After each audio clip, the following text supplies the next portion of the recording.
todos animados ainda, dando prosseguimento à festa que ocorreu ontem, né? Mas, no dia de hoje, temos alguns painéis, e o primeiro deles, agora pela manhã, tem como propósito tratar do seguinte tema: quem é e o que busca o advogado da Caixa. Para tratar deste painel, temos alguns convidados, aos quais eu vou convidar para que façam parte da mesa. Dr. Francisco Xavier da Silva Guimarães.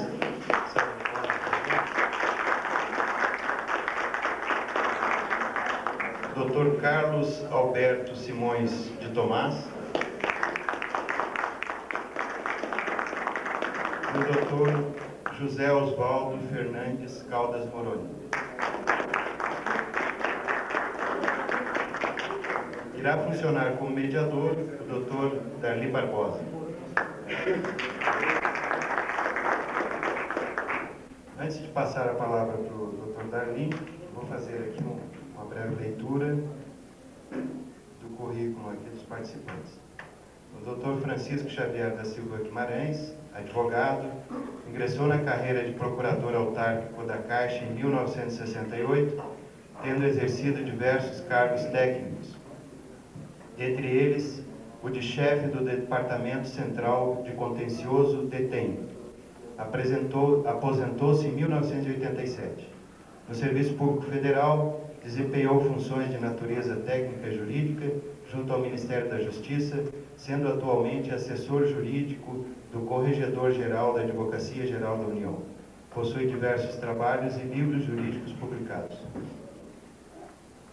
Dr. Carlos Alberto Simões de Tomás foi advogado concursado da Caixa por 10 anos, tendo desempenhado atividades técnicas em Brasília e no Rio Grande do Sul. Ingressou na Magistratura Federal em Brasília, tendo desempenhado suas funções também em Roraima e Belo Horizonte, onde atualmente é titular da 17ª Vara Federal.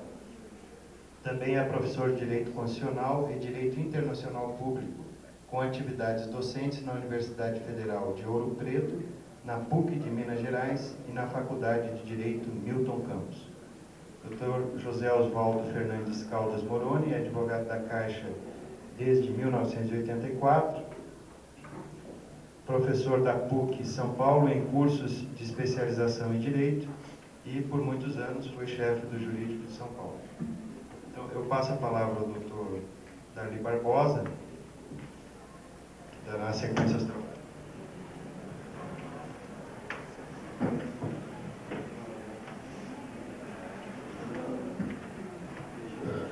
Bom, esse painel ele tem uma abordagem especial porque ele visa trazer ao nosso convívio pessoas que reputamos de grande valor e que são exemplos à nossa categoria, pessoas que militaram e abraçaram a classe. O Dr. Francisco, eu posso citar rapidamente uma passagem, porque às vezes a gente recebe um elogio de alguém, é um elogio que você deve receber com cautela, porque a pessoa está na presença. Então, o mais importante, às vezes, que receber um elogio, é você receber um elogio de alguém se referindo a um colega. É muito gratificante alguém chegar para você e falar, alguém fez um comentário elogioso a seu respeito. E nós que militamos, recebemos, às vezes, maiores considerações em tribunais, através de juízes, e não recebemos esse mesmo tratamento a nível da nossa própria administração. O ano passado eu estive fazendo aquele trabalho de acompanhamento no Supremo e eu, com muita grata satisfação, eu sempre ouvia comentários elogiosos a colegas da Caixa. E o Dr. Francisco foi uma pessoa que foi citado por grande maioria dos ministros. E até aconteceu um caso interessante que o ministro Otávio Galotti, nós fomos lá falar sobre o Fundo de Garantia, e a gente tentava falar sobre o Fundo de Garantia, ele voltava, aí querendo falar sobre o Dr. Francisco. Então foi muito, para a gente é muito gratificante, porque a gente sabe que nós pertencemos a uma classe que tem pessoas dessa estirpe. Isso para nós é por demais gratificante. O doutor Carlos Alberto já é uma pessoa assim de casa, né? Aquela pessoa que estava ali. Se o doutor Francisco nos acobertava, nós sentimos um respaldo muito grande, o fato dele estar num nível hierárquico maior que a gente se sentia muito seguro, muito protegido. Hoje a gente não tem esse receite disso daí, né? Por isso até a gente tem que unir mais esforços, porque efetivamente a gente não tem. E o Dr. Carlos Alberto é aquele que estava, na realidade, no mesmo barco que a gente, né? Se o Dr. Francisco estava na direção, o Dr. Carlos Alberto estava no barco. E o Dr. Moroni também é uma pessoa assim, muito importante para a classe, é aquele que sempre, às vezes, se despiu da sua condição de chefe de jurídico para sair na luta e até se dispondo contra os diretores na defesa dos colegas. E toda vez, embora o advogado ele tem o dever de defender o seu cliente, mas ele se ressente muito da sua própria defesa. Ele se peca. E ele também, às vezes, precisa de um advogado ao seu lado, mesmo sendo advogado. Então, nós estamos aqui na mesa com pessoas que sempre procurou defender o advogado, defender o colega, e isso para nós é muito importante. A comissão, gostaria de passar aqui rapidamente sobre o tema. Nós estamos com um programa de tema, já tivemos aí um atrasinho, né? E esse painel vai ser dividido da seguinte forma: o doutor Francisco terá 25 minutos para fazer as considerações dele, o doutor Carlos Alberto 25 e o doutor Moroni 10 minutos. Não é nenhuma discriminação, a única deferência aos colegas de fora foi Santo de casa. Isso, não, foi por deferência do próprio doutor Moroni, que nós íamos dividir em 20 e achamos que talvez para nós nesse momento fosse mais interessante ouvir até mais, 1 hora, 2 horas, porque os colegas aqui teriam toda a capacidade de expor isso daí, mas dentro da nossa limitação estabelecemos dessa forma. E aí em seguida nós não vamos fazer as comissões, vamos ter que fazer como fizemos ontem. Entramos num debate com a plenária, questionamento que eventualmente tiver. E também não vamos interromper. O doutor Francisco fala, depois o doutor Carlos Alberto, depois o doutor Moroni, e só no final a gente colocaria em debate o assunto aqui colocado. Doutor Francisco, por favor. Bom, eu peço licença então para registrar de início minha singular satisfação pessoal e intelectual em ver meu nome lembrado para participar desse encontro patrocinado pela Ecocef, que reúne advogados da Caixa, cujo quadro técnico funcional pertence mais de 35 anos. Mas eu tenho a consciência de que este convite se deve tributar à generosidade dos organizadores deste evento. Mas, de qualquer forma, eu sinto muito honrado com o convite e espero, com a experiência do passado, que gostaria que fosse sempre bem presente, contribuir de alguma forma para o desenvolvimento dos pontos temáticos que envolvem este painel. Os subsídios que me foram oferecidos conduzem-me a admitir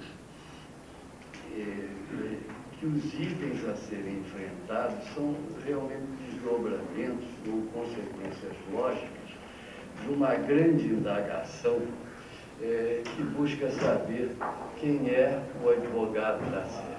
Seria advogado público? Seria advogado privado?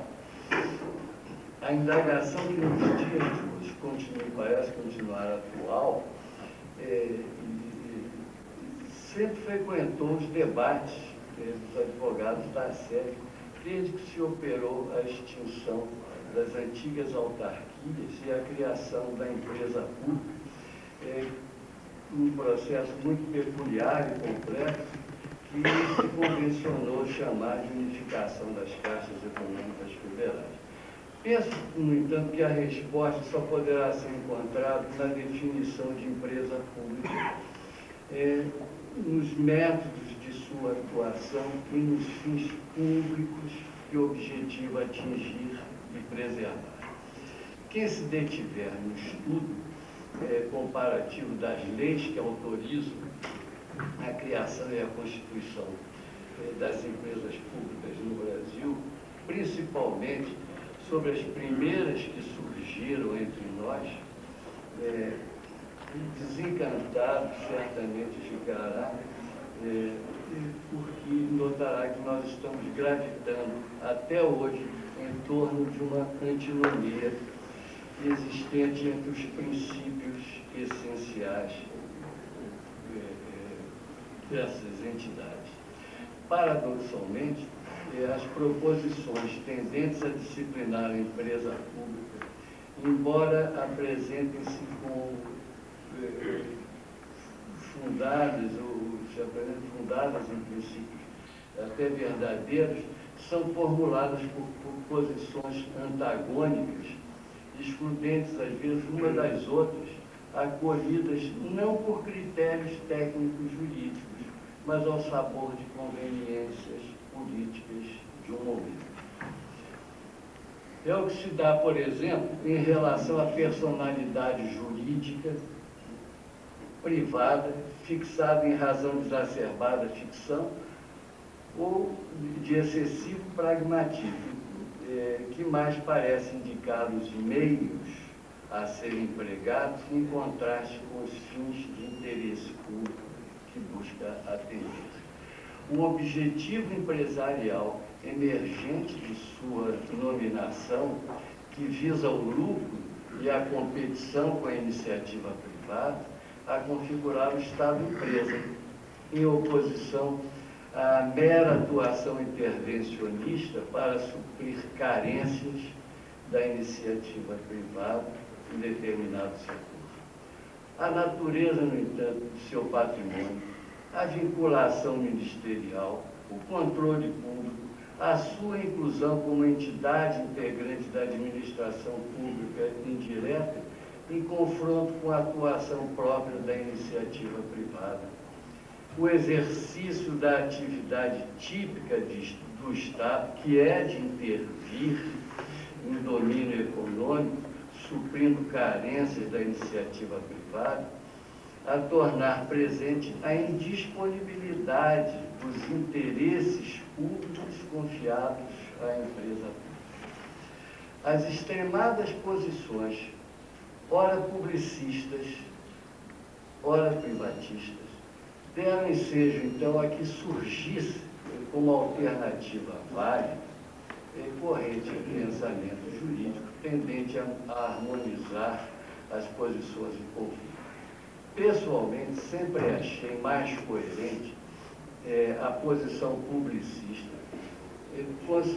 na consideração de que, sendo na Caixa tudo estatal, origem, fim, organização, função, fiscalização, tutela e capital exclusivo da União, seria aberração jurídica considerá-la de direito privado.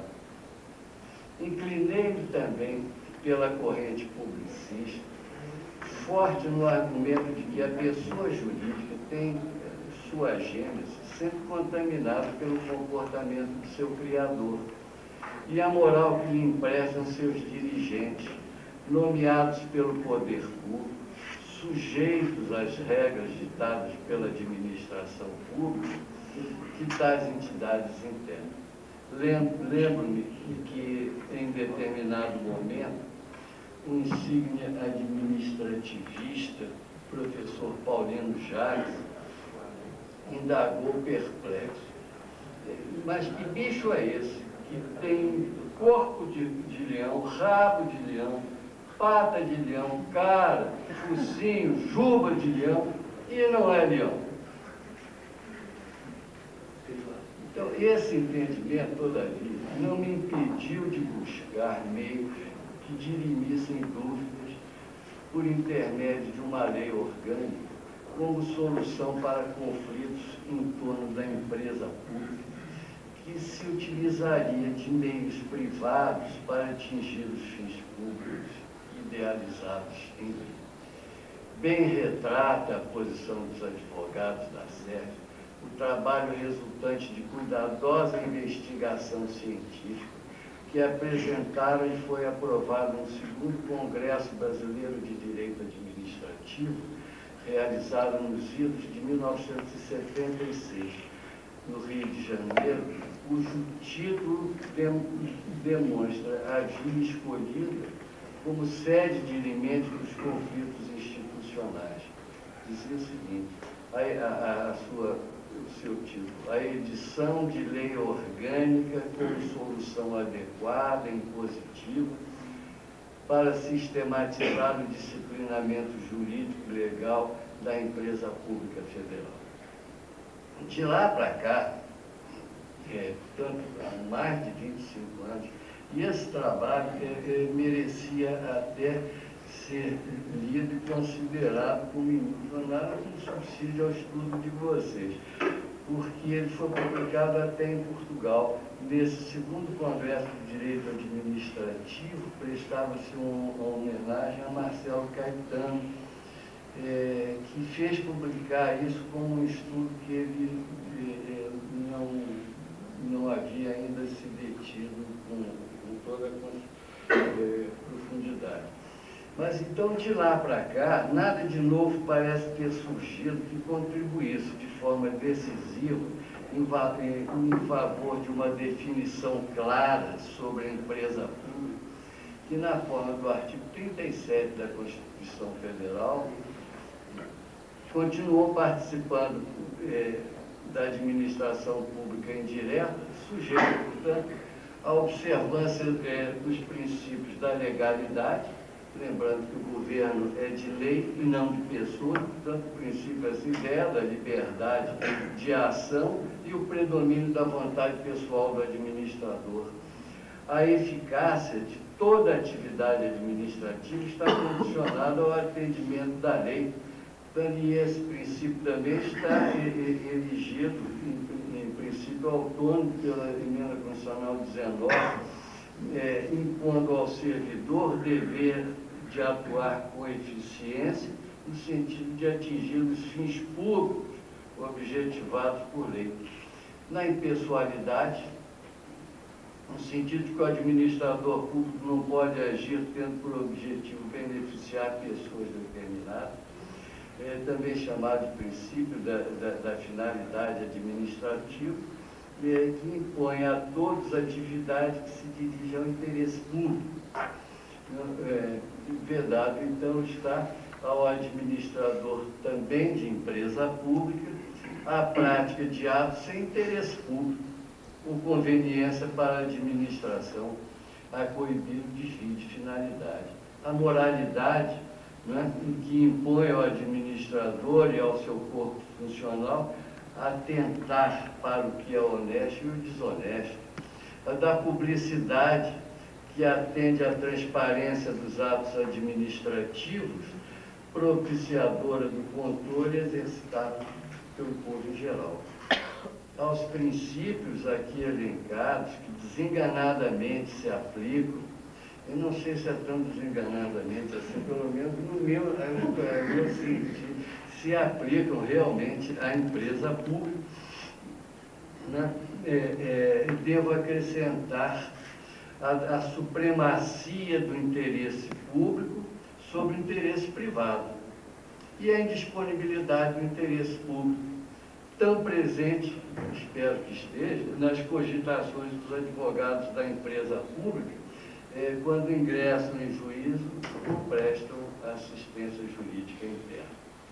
Além do mais, submete-se a empresa pública, como qualquer ente estatal, às disposições da Lei 9.781 de 99, que disciplina o devido processo legal no âmbito administrativo, que exige decisão necessariamente motivada, seus servidores submetem-se ao regime de acumulação de cargos e a investidura se dá mediante concurso público.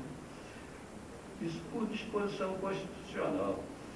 Sujeita-se, então, também ao foro privilegiado da Justiça Federal, e eu só encontro motivo para isso. A indisponibilidade de seus interesses, né? A própria Polícia Federal é quem toma conta do seu patrimônio e investiga os desvios patrimoniais.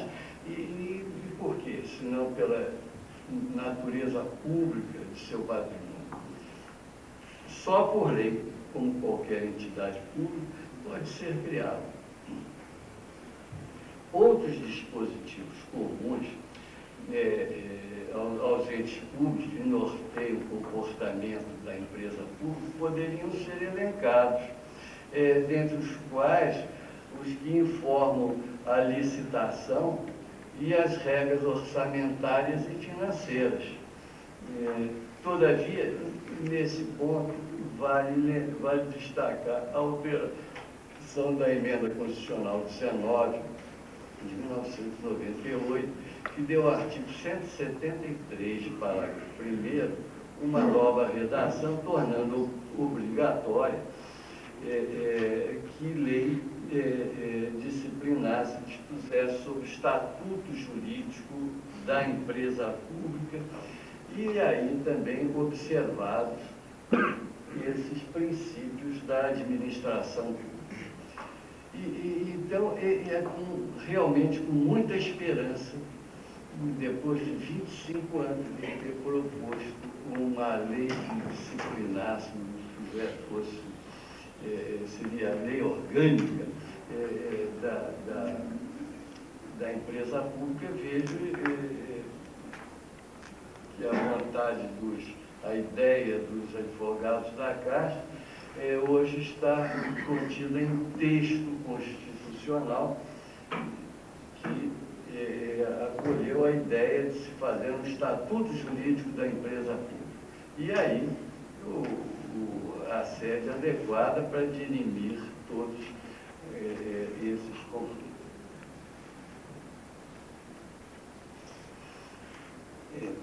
Os consequentes conflitos de posição que até hoje subsistem não poderiam deixar, assim, de refletir na atuação da empresa pública no juízo e merecendo, então, nessa abordagem,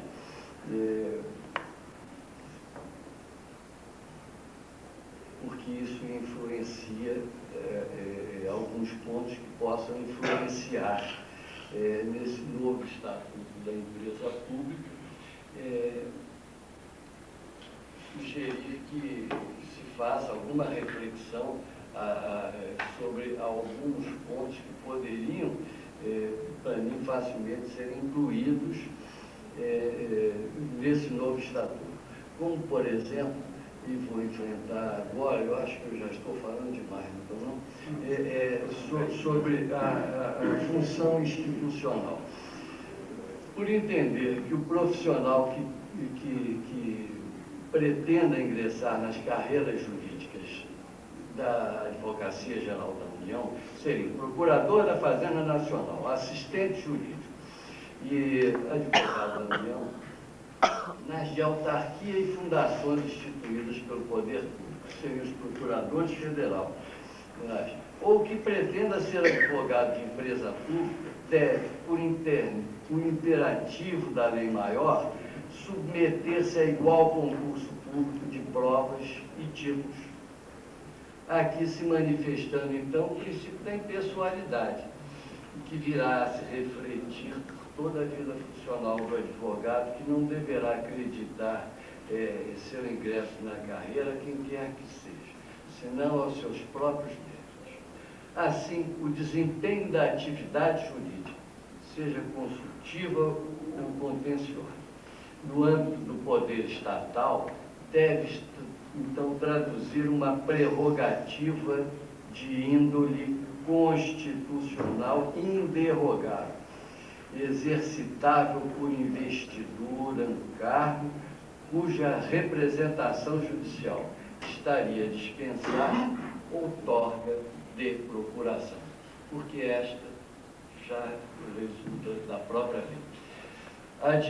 Admitido ao serviço público de empresa pública na forma da lei, o advogado será, a partir de sua investidura, agente administrativo público, detentor de cargo da administração indireta. E cargo, na conceituação de Eli Lopes Meirelles, é o lugar instituído na organização do serviço público, com denominação própria, atribuições e responsabilidades específicas, estipêndios correspondentes para ser provido e exercido por um titular, na forma estabelecida na lei. É a lei, portanto, que estabelece as atribuições do cargo, delimitando a competência do agente público ou agente administrativo que nele for investido. Sendo assim, é por força de suas disposições que a determinado cargo são conferidas atribuições de representação judicial e extrajudicial, e é nela que vão ser encontrados os limites desse poder. Sendo a representação atributo do cargo, duas conclusões se sucedem. A primeira é de que a legitimidade para a prática de atos de representação decorre da investidura, mediante a qual a administração reconhece que a situação concreta de determinada pessoa se subsume às exigências legais para o exercício do cargo público. Isso foi verificado. Ele está investido nessas funções, vai exercer nos limites da lei. A primeira premissa torna-se exigível a apresentação, inexigível a apresentação de mandato pelo advogado. Seus poderes de representação não resultam de ato negocial ou de ajuste contratual, mas de disposição de lei. A segunda subordina os atos que pratica às formalidades específicas do ato administrativo, revestindo-os de todos os atributos dessa espécie de ato jurídico. Portanto, os atos do advogado público que praticará nos autos judiciais serão também atos administrativos públicos, trazendo para a relação processual o instituto próprio do direito administrativo, que não pode ser olvidado. Em reforço dessa posição publicista, convém lembrar a síntese das considerações que o saudoso Eli dirigiu à natureza da atividade administrativa, que todos vocês exercem como eu, no momento, estou exercendo. Os termos administração e administrador importam sempre a ideia de zelo e conservação de bens e interesses, ao passo que as expressões propriedade e proprietário trazem íncita a ideia de disponibilidade e alienação. Por aí se vê que os poderes normais do administrador são simplesmente de conservação e utilização dos bens confiados à sua gestão, necessitando sempre de consentimento especial do titular de tais bens e interesses para os atos de alienação, oneração e renúncia. Esse consentimento na administração pública deve vir expresso em lei. É, portanto, um princípio da legalidade, como te lembrar, esteio de qualquer ato da administração pública de observância rigorosa por parte dos advogados públicos, exatamente por defenderem direitos e interesses timbrados pela indisponibilidade. Não teria, portanto, o administrador poderes para conferir representação judicial de empresa pública a terceiros, já que tais poderes são confiados por lei e passam a ser exercitáveis com a investidura no cargo.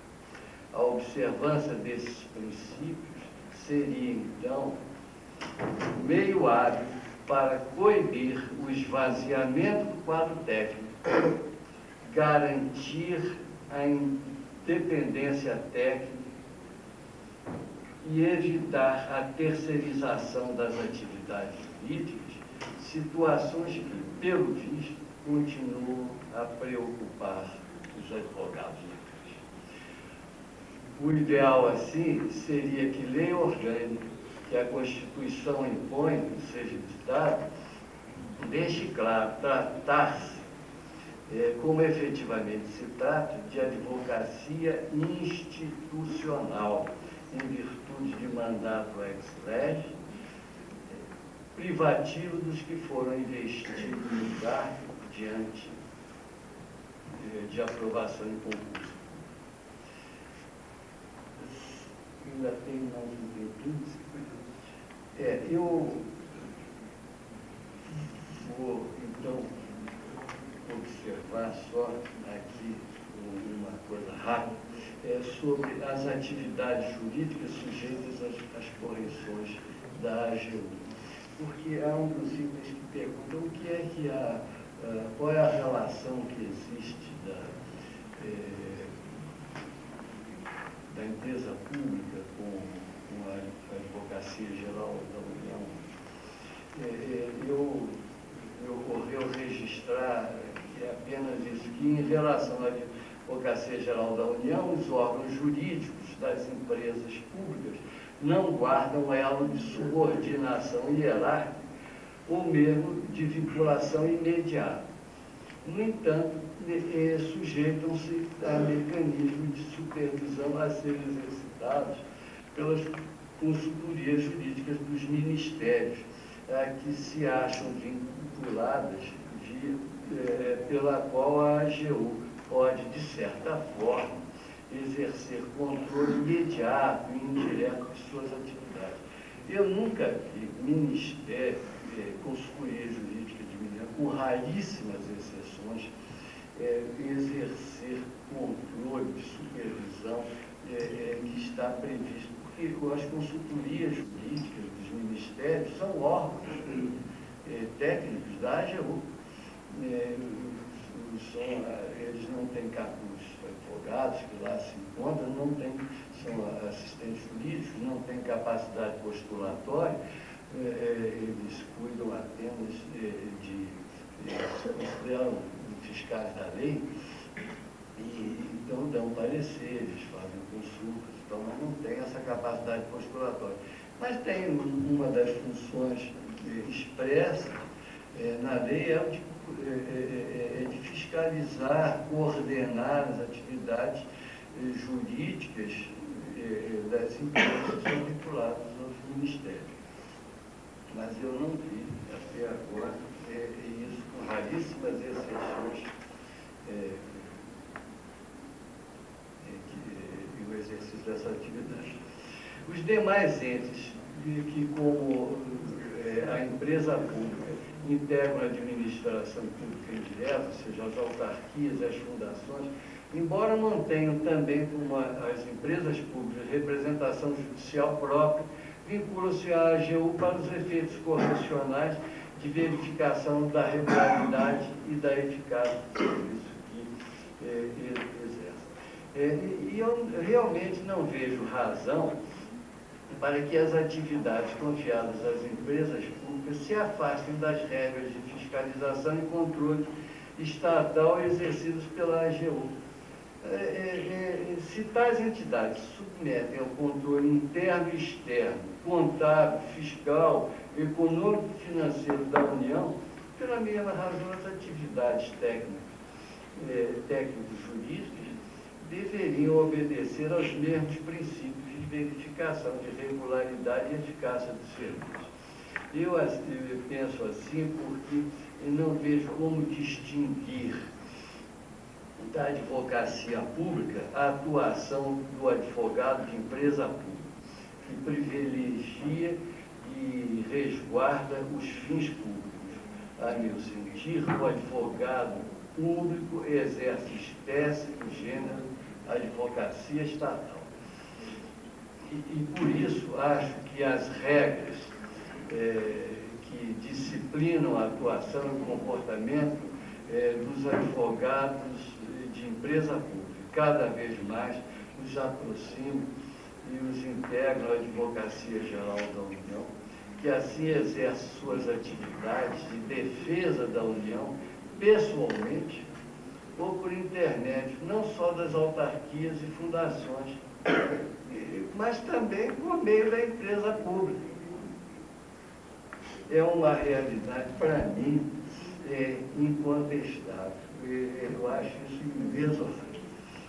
A propósito, convém verificar até que o artigo 4º da Lei 9.527 de 97 excluiu do regime geral previsto no capítulo 5 do título 1 da Lei 8.000 do nosso Estatuto da Advocacia, que cuida do advogado público, excluiu a advocacia pública, a advocacia da União, ou seja, os advogados, todos os advogados públicos, não só de autarquia, das fundações públicas, da administração direta, mas estendeu também aos advogados das empresas públicas.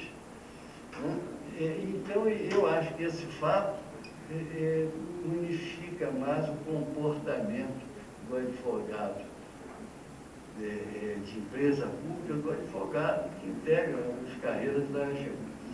E por isso, eu acho que se poderia cogitar também, eu não acho que não seria razoável, na minha extremada posição publicista, sustentar que se os fins almejados por essas entidades, ou seja, as empresas públicas, público, não obstante sejam privados os meios empregados, lícito me parece que a nova lei, ao fazer referência aos instrumentos procedimentais adotados pela empresa pública em juízo, privilegie as regras que preservem os objetivos públicos, como seja as do artigo 320, do Código de Processo Civil, que impede, sejam, na hipótese de revelia, considerados verdadeiros fatos afirmados em juízo, se o litígio pensar direito indisponível, e as do artigo 351 do mesmo diploma processual, que nega validade à confissão relativa a direitos indisponíveis. A meu sentido, o Estatuto da Empresa Pública deve definir a adoção dos meios procedimentais comuns que a exclui de benefícios e privilégios, por exemplo, da intimação pessoal, da contagem em quadro, para conquistar, em dobro, para os demais prazos processuais, preservando, no entanto, o comportamento da administração pública que assegure a supremacia do interesse público disponível sobre o privado. Respalda a presente posição de privilégio dos fins públicos o fato de que o Estado, quando travestido, e aqui eu uso a expressão que propôs, travestido, nunca vi a expressão que defina melhor isso, é o sujeito que está no palco, que é homem que se veste de mulher. Ele não perde a sua natureza por ele estar representando. A expressão para mim é perfeita. Ele está ali travestido de empresa. Submete-se às regras peculiares da iniciativa privada apenas para evitar que sua presença degenere o importe de supressão ou desestímulo da iniciativa particular em atuar no setor de produção ou de serviço que necessita ser ajudado por sua presença. É natural, portanto, que o Estado abdique de certos privilégios e prerrogativas, submetendo-se à forma e aos meios utilizados pela iniciativa privada, tão só para que o exercício do legítimo poder intervencionista, a atividade fim do Estado, seja equilibrado em igualdade de condições com a empresa privada, sem estabelecer concorrência. Certo, no entanto, é que, ao utilizar-se de meios iguais aos da iniciativa privada, não se afasta dos fins públicos e, aliás, justificam o seu comportamento de igualdade de condições com a iniciativa privada que deseja estimular. Neste caso, eu acho que os fins justificam os meios. Muito obrigado, desculpe ter...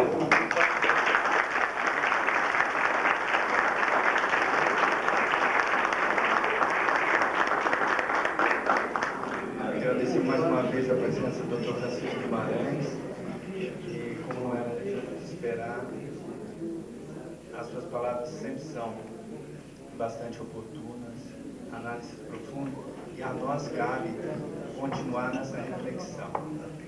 Eu agora passo a palavra ao Dr. Carlos Alberto de Tomás.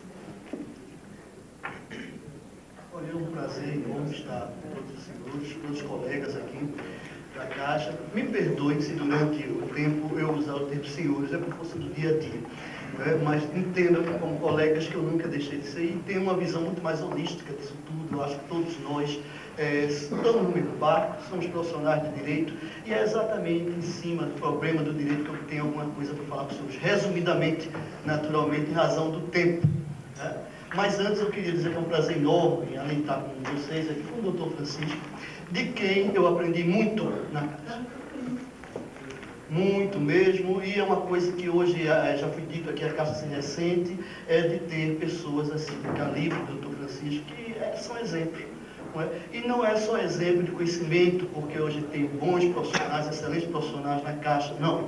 O senhor já é exemplo de postura, de saber tratar nos meandros do poder, de saber tratar o próximo. Não é? Eu me lembro que no início da carreira na Caixa, num simpósio como esse, mas de dimensão bem maior naquela época, se tinha muito dinheiro e a Caixa fazia muita coisa, não é? E foi levantada uma proposição por um ilustre advogado da Caixa, que era o Dr. Losetti, uma proposição de prisão administrativa na Caixa. Eu nasci em Pernambuco, me perdoem esse ufanismo, e numa terra onde os homens, pelo menos, se gritou em primeiro lugar que ali era o lugar do Brasil, ali nascia a nacionalidade e que os homens nasciam para a liberdade e para a fraternidade. E quando se colocou isso para discussão, eu disse, eu quero debater sobre esse tema. E fiz lá, abri o meu, rebatendo a posição do óleo, eu estava iniciando, não tinha nenhum meio de Caixa. O doutor Losetti era advogado respeitado da Caixa. O doutor Losetti chegou e falou, quem é esse rapazinho aí? Aí eu comecei a dizer, os homens nasceram para a liberdade e a igualdade, e repudiando veementemente a posição do doutor Losetti. Né? E aquilo gerou um impasse, foi um silêncio na plateia. Eu me lembro no auditório ali do Centro Cultural, da Caixa. Um silêncio, porque ninguém esperava aquilo. O doutor Roberto Ávila, não ficou assim, não sabia nem como equilibrar o negócio, porque a plateia toda sentia o que eu estava sentindo. Mas não, ninguém ali na hora, como o doutor Losetti na hora se levantou e gritou lá, que ao ver dele o artigo tal do Código do CPC não estava revogado, CPP, e que a prisão administrativa na Caixa era plenamente possível. Gritou lá. Então, o doutor Francisco, com essa nhanheza, essa fidalguia, que é isso que a gente está precisando. Isso, em outras palavras, é fraternidade. Eu acho que esses problemas que a gente está enfrentando hoje, essa guerra, isso tudo, senhores, decorre de um problema que o Estado vem lá desde a Revolução Francesa, ou muito antes, tentando equilibrar a igualdade e liberdade, e se esquece do outro pilastre da Revolução Francesa, a fraternidade. Então, ele com esse jeito, Eu acho que a questão está bem colocada de ambas as partes e requer uma maior reflexão. Vamos deixar que todos reflitam e depois enviem as suas propostas. Para isso, ser objeto de mais aprofundamento. Olha, não é isso que o advogado precisa ter? Não é? Então, me lembro muito bem disso, desse episódio. Eu não podia deixar de registrar esse episódio aqui. Uma outra coisa que eu recomendo aos chefes jurídicos que estão presentes e que se divulgue para os outros é: se refiram aos trabalhos dos advogados, façam uma menção elogiosa, etc., tal, quando o trabalho merecer, porque era assim. Eu ficava muito feliz quando lá em Pernambuco a gente pensa que está esquecido e daqui a pouco vem um parecer, o superintendente chamava: olha aqui, olha, o detém, está dizendo aqui que concordo com o laborioso trabalho do advogado fulano, aliás, já reconhecidamente valioso. Quer dizer, isso é muito bom. É ou não é bom? E isso é fraternidade, coisa que parece que esse mundo não tá observando. Bom, mas eu tenho que ser rápido, né? Sem prejuízo de um outro dia a gente separar umas 2 horas para a gente discutir tanta coisa que eu queria falar com os senhores hoje. Né? A experiência do outro lado, que eu já tenho nesses 8 anos, e a nossa experiência de Caixa desses 10 anos, que eu passei e que não esqueço nunca. Olha, eu separei algumas palavras-chave que eu queria colocar para os senhores hoje, né, durante esse desenvolvimento do tema, e que será muito resumido, de fato. Não seria aquilo que eu queria colocar independente dessas circunstâncias. Aliás, e muito bem propositado, porque os senhores têm muito assunto para tratar, né? Hora extra, jornada de advogado, isso. Num outro encontro, quem sabe, com essas questões já definidas, a posição do novo advogado dentro da Caixa já estando mais pacificada, o acordo já saído, então o senhor já respirando melhor, não é verdade? Então, a gente, quem sabe, não possa discutir sobre umas questões que eu queria realmente discutir, certo? Então, porque vai abrir espaço para o encontro ter mais caráter científico, não é verdade? Porque os senhores precisam, aliás, nós precisamos discutir essas coisas, não é? Mas prestem atenção.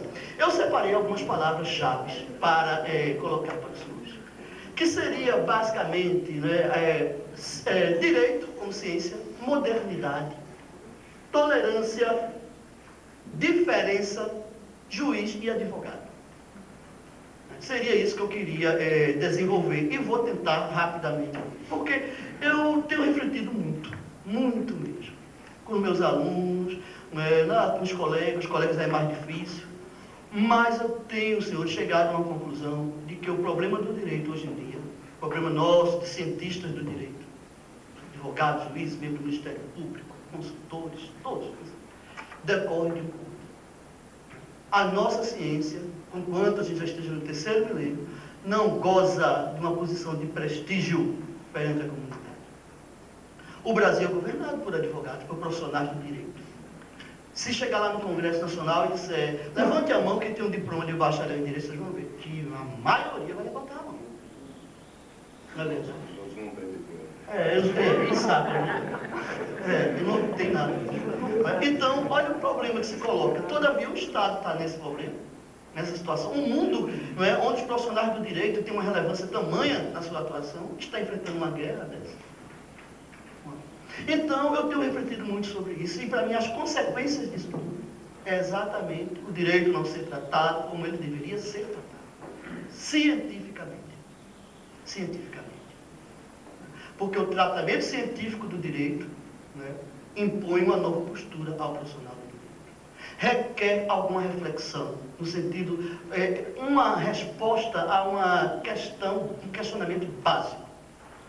E isso não tenho como romantismo nem nada disso, mas é perguntar: eu quero servir ao direito? Ou eu quero me servir do direito para alcançar um tal sonho? Não quer dizer que cada um de nós não queiramos alcançar o nosso lugar ao sol. Absolutamente. Quem disse que não é doido idiota. Não é? Todos nós queremos ter o nosso trabalho reconhecido, ter um salário decente. Quem é que não quer? Agora, a gente não pode fazer com que o direito se torne num meio onde tudo pode ser utilizado para se alcançar isso. Para se alcançar. O direito tem que ser um fim para se alcançar a experiência da justiça. A gente tem que colocar na cabeça que eu posso experimentar a justiça sair daquela ideia abstrata, da metafísica, e adquirir experiência concreta através da experiência jurídica. E isso é possível. Agora, isso é possível se o profissional do direito tornar isso aqui um meio. Tornar isso aqui. E para isso é preciso refletir algumas coisas sobre a cientificidade do direito nesse século. Olha, eu muito refleti sobre o objeto do direito, o método, né, e os princípios do direito. E daí eu tentei extrair algumas coisas que pudessem servir de guia à reflexão dos senhores como advogado da Caixa, e de todos nós, até mesmo para mim, na magistratura, para todos nós. Olha, os senhores, todo mundo sabe que muito se discutiu durante muito tempo, ainda se discute sobre o objeto do direito, se seria norma, se seria fato, posição de Kelsen, etc. Tal, nós vamos aqui entrar nisso, não é objeto. Mas, senhores, a gente está no terceiro milênio, novo século. Já é hora da gente abrir a atenção, abrir os olhos. Que a gente não pode considerar o direito mais apenas a norma. Apenas a norma. Porque se a gente considerar o direito apenas norma e a gente buscar apenas soluções a partir da norma, a gente não vai chegar lá, falta norma, a gente precisa de norma, a gente precisa disso. A Caixa precisa de uma lei para isso. E lei, senhores, nesse estado, já tem demais. Aliás, quem enfrentar esse problema vai chegar à conclusão que essa situação gritante pelo que o Estado passa, os advogados da Caixa passam, a própria estrutura da Caixa passa, o Poder Judiciário passa, é porque tem leis. Não é verdade? O Estado edita leis para conseguir determinados efeitos. Leis tem demais. Leis tem demais. O que a gente precisa é fazer uma releitura desse comando normativo que nós temos aí, desse espaço de direito positivo que é onde nós estamos lançados, para poder extrair daí interpretações, numa visão mais aberta, para a partir daí fazer justiça e alcançar aquelas finalidades que nós estamos pretendendo. Porque ninguém aqui ouviu de uma coisa. Não se gosta muito de Kelsen, eu confesso que gosto muito, não me obstante eu faço uma releitura dele todo dia para tentar atualizar. Kelsen disse uma coisa que, para mim, hoje ninguém ainda derrubou aqui. Que interpretação é mais ato de volição do que de intelecção. Mais ato de vontade. Olha, é ou não é? O administrador da Caixa diz, olha, eu quero um parecer sobre esse assunto. E quantas vezes, olha, veja se não tem jeito de ser assim. É ou não é? Mas eu faço isso lá, senhores, com meus assessores. Meu assessor chega com um processo, no caso, como é a sentença aqui, eu quero dessa forma. Estuda aí.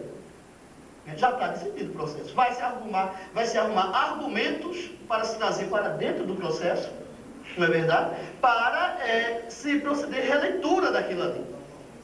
Não é assim? Imagina que a advocacia particular, os senhores que têm escritório sabem disso. O cliente chega lá e dá a versão deles, às vezes você sabe que está totalmente errado, tá dizendo, não, eu vou arrumar uma maneira. Quando você diz, vou arrumar uma maneira de se defender, mas o que é que você está dizendo? Olha, eu assumo a posição, decidir que tem como, que decidir pelo sim, ou decidir pelo não, e depois se vem aos argumentos. Então, dentro desse aspecto, é que vem o método de trabalho do direito, e que eu acho que é muito hoje em dia esquecido. Porque o nosso direito, o direito moderno, está todo naquela linha europeia lá, na verdade a gente é periférico daquilo, de que é interpretar fato à luz de norma, de que o sistema jurídico tem tudo. Se não tiver ali no sistema jurídico, juiz não pode decidir, advogado não pode criar.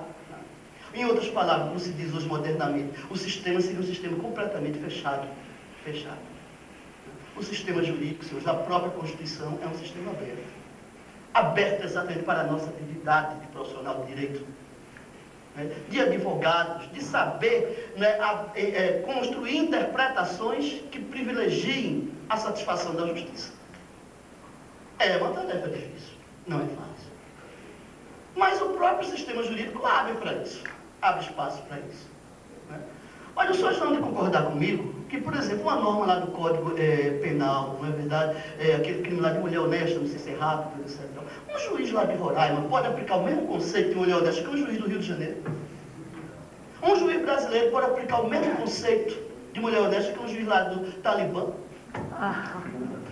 Se é que tem, não sei se é que usa olha o problema. Olha, senhores, como o direito, a ideia de justiça não pode residir na norma, mas ainda hoje tem gente que insiste que a justiça está na norma. A norma não tem justiça coisa nenhuma. A justiça que faz é a gente. Somos nós, operadores de direito. Trazemos elementos externos para dentro da norma, integrando. Quantas teses dentro da Caixa já não foi construída sobre o PIS, FGTS? Medida cautelar em ação rescisória, é advogado da Caixa que criou, no na Justiça do Trabalho. Está na lei. Mas não pode. Não é, olha lá. Quanto sofreu para convencer o juiz lá de que pode, e pode porque a justiça teria que ser satisfeita. Então, senhores, a gente tem que pensar nessas coisas. E para isso, o que eu noto é que nós, profissionais do direito, salvo honrosas exceções, está aqui uma, nós estamos despreparados. Porque a gente se preocupa tanto com o direito como técnica, que a gente se esquece do direito como ciência. Se esquece de ter uma visão holística, né, do direito, se esquece de ver os princípios do direito, teoria das normas, a própria filosofia, a guisa de instrumentos de hermenêutica para o trabalho no dia a dia. E para se fazer até mesmo justiça a partir de normas jurídicas injustas. Esta, para mim, é a missão a que o profissional do direito é chamado hoje. Agora, nesse caso da Bombardier com a... exatamente. Houve um problema sério, porque a diplomacia brasileira é muito respeitada, respeitadíssima, e são preparados. O Estado investe nos seus diplomatas, não investe nos advogados da Caixa, não investe nos seus juízes. Estão vendo como é a coisa? Agora, o que é que aconteceu? Muito preparados. Estudam, cursam isso, aquilo. Diz que lá nas negociações na OMC, os advogados do Brasil davam um show lá nos canadenses. Show! Aí chegou às vezes dos advogados das empresas. Os brasileiros foram trucidados pelos canadenses e americanos, que era escritor de dupla nacionalidade lá. Trucidados. Tudo que antes estava pensando que ia para o lado do Brasil, pela via diplomática, foi derrubado pela via jurídica. Por quê? Mal falava inglês. Começa por aí. A gente agora é que está despertando para estudar. Não é verdade? Outra língua, etc. Não é? E não estava preparado. A gente não está acostumado a estudar, a ler. Olha aqui. Tem as exceções, naturalmente. Não estamos preparados para isso. Não é? Então a gente tem, eu quero chamar, realmente, como se fosse bom, não se dava, né? Se vendia, mas é o conselho. Vamos preparar. E aqui eu queria dar uma ideia para os senhores, nas coisas que saírem do acordo, ou no acordo com a Caixa como empregadora, colocar lá. A gente pode obter salário indireto. Mas só se a Caixa o administrador é sensível a aumentar financeiramente, coloquem lá no acordo que será assegurado por ano a participação de cada jurídico, no mínimo 10% dos advogados, em cursos de línguas, curso disso, curso de aperfeiçoamento, curso de... Qual advogado aqui que já fez curso do exterior na Caixa? Estão vendo como é a coisa? Então a gente tem... Olha, o que é que acontece hoje, senhores? O que é que acontece hoje? É que o próprio administrador da Caixa não confia no seu profissional. Porque ele sabe que é o quê? Igual a tudo que é. Como o jurisdicionado não confia nos seus juízes, sabe que são despreparados. E é assim por conta dessa contextura. Né? Então, os advogados da Caixa, como qualquer cientista do direito, tem que estar bem preparado. E olha, não é desculpa a gente dizer eu estou ganhando pouco, etc. A gente tem que arrumar uma maneira. Eu dei uma dica para investir no próprio advogado da Caixa. Para que quando o administrador chamar ali o advogado chegue com a presteza tamanha e que gere segurança e respeito. É a única maneira. É a única maneira. Eu notei, hoje a coisa está muito melhor. Na minha época havia um completo dissenso entre a administração e a área jurídica. Parece que não se entrosavam, não via que o fim era um só. Hoje eu tenho percebido que a coisa está melhor. Ainda não está como deveria estar. O entrosamento. Mas o advogado tem que colocar isso, que ele tem que dar segurança ao administrador. E sem esse conhecimento, senhores, não tem como. Não tem como. E não pode esquecer, o advogado da Caixa é advogado de partido, de ofício. Estava conversando ainda há pouco com o doutor Francisco. É de ofício. Eles têm que dizer assim, não, a Caixa aqui eu vou defender. Mas aqui, a Caixa, o direito não é bom. Vamos ver o que é que o judiciário vai dizer. Vamos ver o resultado. Aqui o direito é bom. E tem que construir em cima daquilo ali as várias interpretações possíveis para a sua defesa. É o primeiro ponto que eu acho que merece uma reflexão séria nesse campo de quem eu sou, para onde eu estou, advogado da Caixa, e como melhorar essa situação. Não deixem de incentivar a Caixa a melhorar a nossa qualidade, a qualidade dos profissionais de direito da Caixa. Tem que melhorar. Poder Judiciário, cada dia mais, mas eu tenho visto ali, é que os juízes ficam cada vez mais estagnados, naquele feijão com arroz, não sabem, o Estado não investe, não fazem cursos. O resultado é as decisões que nós temos. É essa estagnação. Por quê? Porque serve ao Estado. É o que o Estado quer. O Estado quer juiz que estude, o Estado quer juiz que dê decisões avançadas, que entenda o direito nesse novo milênio. O Estado não quer isso. Quer manter o status quo. Não, do jeito que eles estão, não. Deixa aí assim. É isso que serve para os governos. Então, a gente tem que refletir muito sobre isso. Agora, a terceira coisa que eu queria falar é sobre os princípios da ciência do direito e que são olvidados no dia a dia por nós profissionais do direito e que podem contribuir para melhorar a imagem dos profissionais do direito perante a comunidade e, no caso específico, nosso dos advogados da Caixa, perante a comunidade da SEP, perante a administração. Olha, eu vou falar apenas de alguns princípios, já foram lembrados alguns, né, com bastante propriedade, mas tem algumas coisas que merecem ser refletidas. Porque preste atenção. A gente não pode esquecer, hoje em dia, se é verdade que, de um lado, a administração é toda calcada na legalidade, princípio da legalidade, do outro lado, há igualmente um outro princípio, que hoje já é princípio normativo no direito brasileiro. A Constituição de Minas, ela é pródiga nisso, coloca lá de maneira expressa, mas na Constituição Federal ele está de maneira implícita, que é o princípio da razoabilidade. A ninguém é dado agir de forma desarrazoada. A ninguém, não é só a nós profissionais de direito, nem o administrador, não. Todo mundo, se exige de todo mundo que se haja de forma razoável. Então, em outras palavras, como é que esse princípio hoje tem que ser formulado, o princípio da legalidade? Adjuntado ao princípio da razoabilidade. A legalidade hoje tem que ser razoável. Razoável e não estrita. Se nós ainda hoje, nesse novo século, formos defender que a legalidade é estrita, senhores, acaba o Estado. E é isso que o Estado quer. É isso que os governos querem. A legalidade tem que ser razoável. E o que é que significa dizer isso? Olha, eu vou dar um exemplo lá da magistratura e depois vou puxar o exemplo dos senhores, que é advogado da Caixa, do caso nosso. Olha, a razoabilidade na magistratura. Eu vou perguntar para vocês, todo mundo, porque eu acho que ninguém aqui em sã consciência vai dizer o contrário. É razoável se despejar uma família na véspera do Natal? Ah, mas a decisão já transitou em julgado em favor da Caixa. Olha os mitos do dogmatismo. São cristãos ou judeus? É verdade. Transitou em julgado, não, ele já está morando aí, é injusto, há mais de 10 anos de graça, etc e tal. Está certíssimo, esses argumentos são absolutamente corretos. Agora, qual o prejuízo que se terá se a Caixa for receber esse imóvel no dia 3 de janeiro? A Caixa vai vender esse imóvel do dia 24 ao dia 3 de janeiro?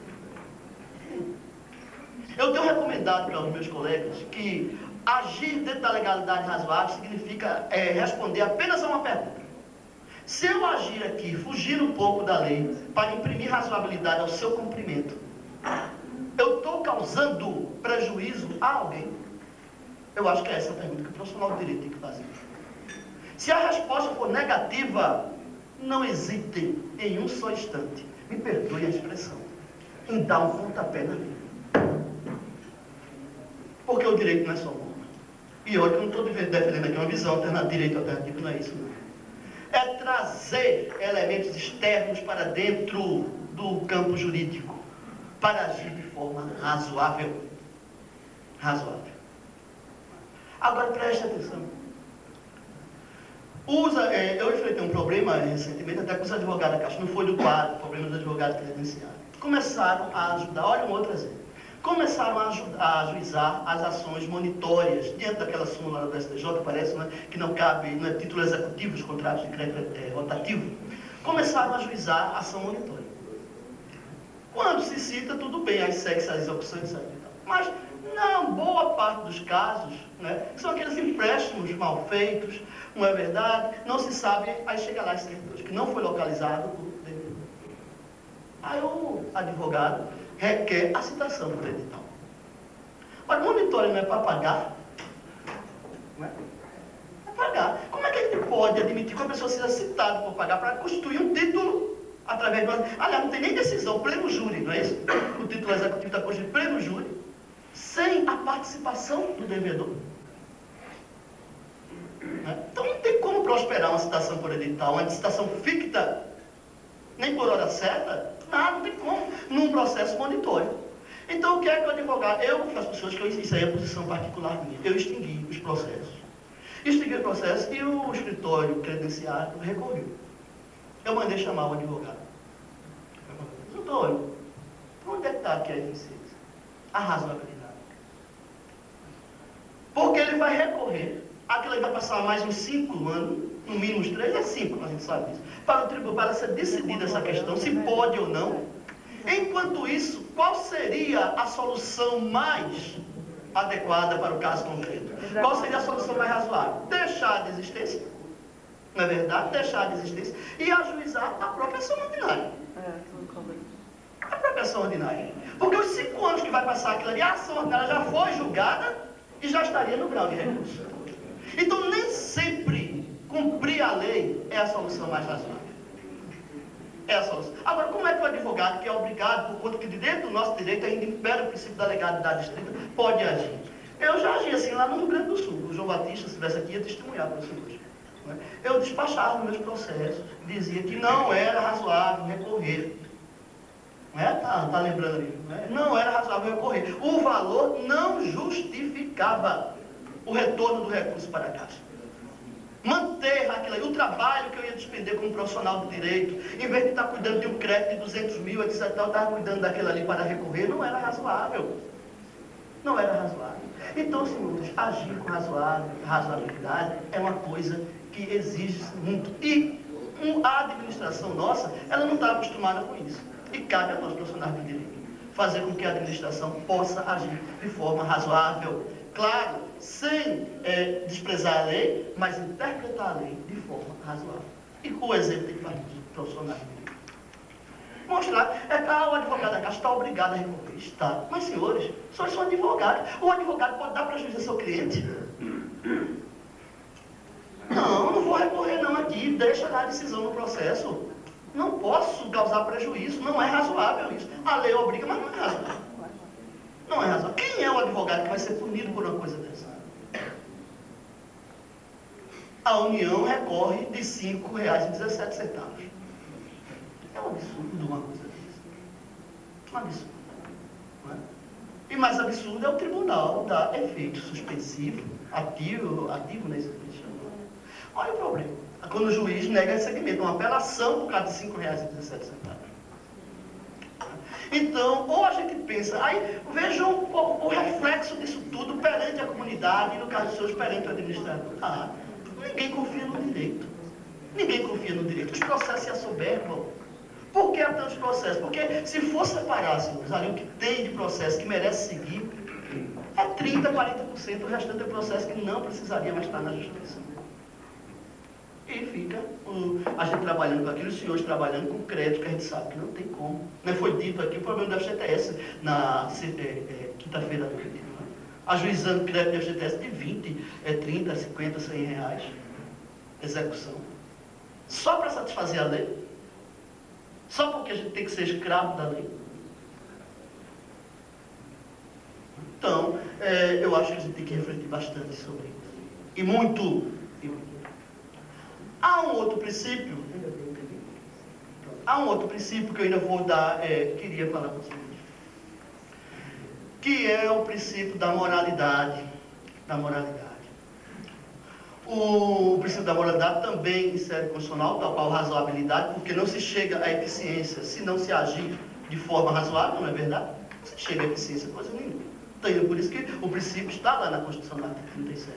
Há um outro princípio que também está lá na Constituição, que é a moralidade. E uma empresa pública como a Caixa, onde a advocacia, como foi bem defendido pelo Dr. Francisco, é pública, não é verdade? A gente tem, os colegas têm a missão de mostrar ao administrador o campo da moralidade, porque moralidade hoje é norma jurídica, e nem precisava ser. Como norma jurídica, porque sempre seria uma norma jurídica não escrita, mas seria uma norma jurídica, não precisava estar na Constituição. Mostrar ao administrador que o interesse particular não pode se sobrepor ao interesse público. Agora, isso é um problema sério, eu sei quanto isso é difícil.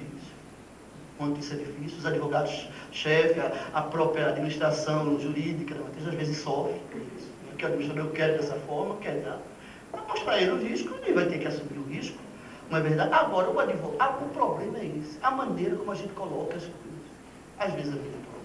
Se os senhores chegarem num parecer assim, não pode, isso não é moral, etc e tal, isso vai irritar o administrador. O administrador vai perder a confiança dele, mas esse advogado não facilita a minha vida, nada. Pode ter uma maneira delicada, dizendo, olha, a opção seria essa outra opção, que poderia ser assim, assim, não seria uma opção. Não intime o administrador com o Tribunal de Contas, pelo amor de Deus, não é verdade? Essa outra opção, que pode ser assim, não é a opção que satisfaz mais o direito. Não é? Satisfaz, mostrar a ele, agora, preste atenção, se eu assumir esta outra opção aqui, sabe da responsabilidade, que pode, não é verdade, sem precisar citar o Tribunal de Contas. Porque o administrador tem um medo do Tribunal de Contas também. Não é? Sem precisar, olha, ele sabe que pode vir responsabilidade. Essa aqui é o caminho correto. Não é? Então, a administração precisa confiar nos seus advogados. E confiar, para o advogado, a posição é simples. Mostrar sempre os dois lados. Não cessear o administrador. Deixa ele assumir o risco. Agora, mostra os riscos para ele. Mostre os dois lados e diga, olha, se fosse eu decidia aqui, de acordo com isso. Porque o que é que vai acontecer, senhores? Os senhores terão administrador do seu lado. O Poder Judiciário enfrentou um problema sério, se fechou, fez aquela caixa que foi dito aqui que são verdadeiros reis, foi rei o termo? Deuses, etc. Então se fechou. Quando precisou da comunidade, para deflagrar uma greve do lado deles, etc. Porque não tinha salários bons, etc. A comunidade não, eles ganham muito. Ninguém conhecia o Poder Judiciário. Mesma coisa, o administrador tem que conhecer o advogado e conhecer bem o advogado, para ter confiança. Assim como a população hoje não tem confiança nos seus juízes, porque não conhece, não sabem quem são. É interessante que a administração saiba quem são os seus advogados e confie neles. Sabe que ali tem uma resposta correta, que eles vão dar os caminhos para seguir, vão mostrar onde ele pode agir com firmeza e palmilhar pelo campo da moral e mostrar o outro caminho. Olha, teria muitas coisas para falar, né, mas o tempo não permite. Uma outra oportunidade, eu quero ainda a gente se encontrar para a gente falar muito sobre a cientificidade do direito, mostrar caminhos de interpretação para a gente conseguir resultados. Eu queria apenas dizer para os senhores que sabem que tem muitos juízes que acreditam. Dia desse eu fui apresentar, olha como um juiz apresenta um advogado. Se fosse advogado, dizia, fulano, esse aqui é um advogado, tal, não é verdade? Foi colega meu, não. Olha, esse aqui é um advogado, eu fui apresentar esse um advogado da Caixa. Sabe, o corpo da Caixa é muito respeitado no Poder Judiciário. Muito mesmo. E mais ainda. Preste bem atenção. Eu me preocupo muito com o problema dos credenciados. Eu queria sugerir que tentassem o mais possível, em processo que tivesse audiência, não, como é que se chama? Passar para os credenciados, terceirizar. Os advogados da Caixa, do quadro aqui, deveriam fazer as audiências, que é o momento que se conhece os juízes. O juiz vê o advogado, então começa a fazer as audiências. Tem um conhecimento, porque quando precisa, o juiz impressiona-se com o advogado. Quando precisa para uma liminar alguma coisa, tem o juiz ali de lado. Uma outra coisa que eu falei, vou terminar, é o seguinte, quando um advogado, porque nós temos comportamentos diferentes. Eu, por exemplo, eu não conseguia muito falar com o juiz, porque se o juiz dissesse não, eu já dizia duas. Olha outro que é aqui assim também. Né? Tem mais, né? Cadê o Cafune? Né? Tem mais alguns aqui. Sandra, né? Já dizia duas em cima, e cada é comportamento, né? É comportamento.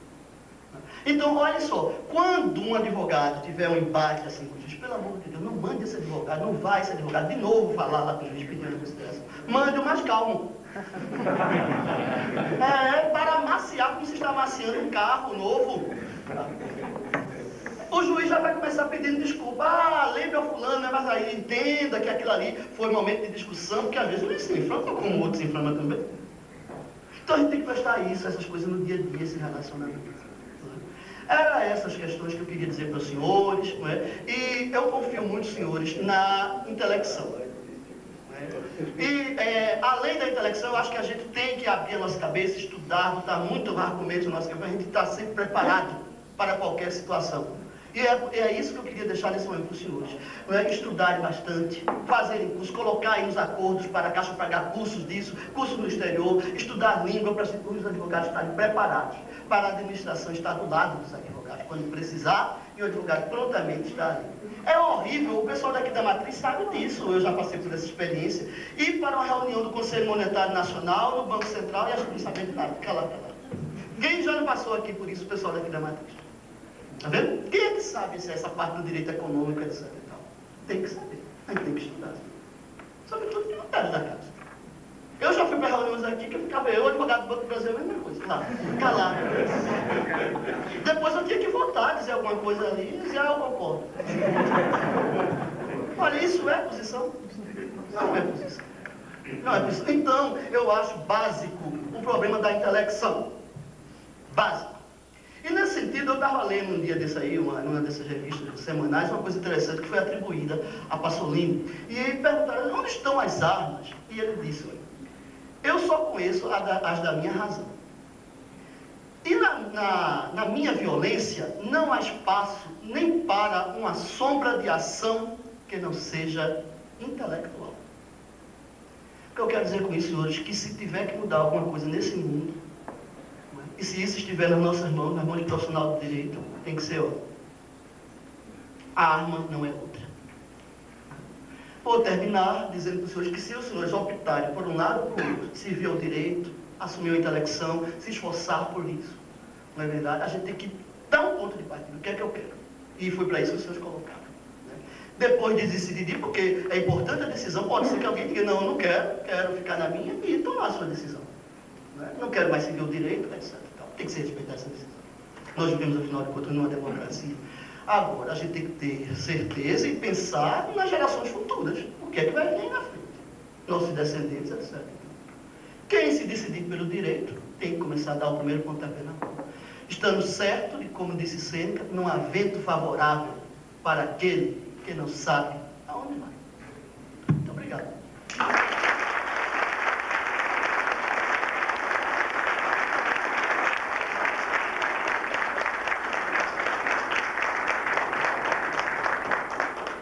Agradecemos as palavras do Dr. Carlos Alberto, que é mais oportunas, são palavras até desanimadoras, e é até para nós uma lição de vida, e uma lição de vida interessante porque ele foca os dois lados, né? Ele está do nosso lado e esteve do nosso lado, hoje é um magistrado, e é importante esse tipo de visão e chama a atenção da gente para vários aspectos relevantes da nossa cidadania.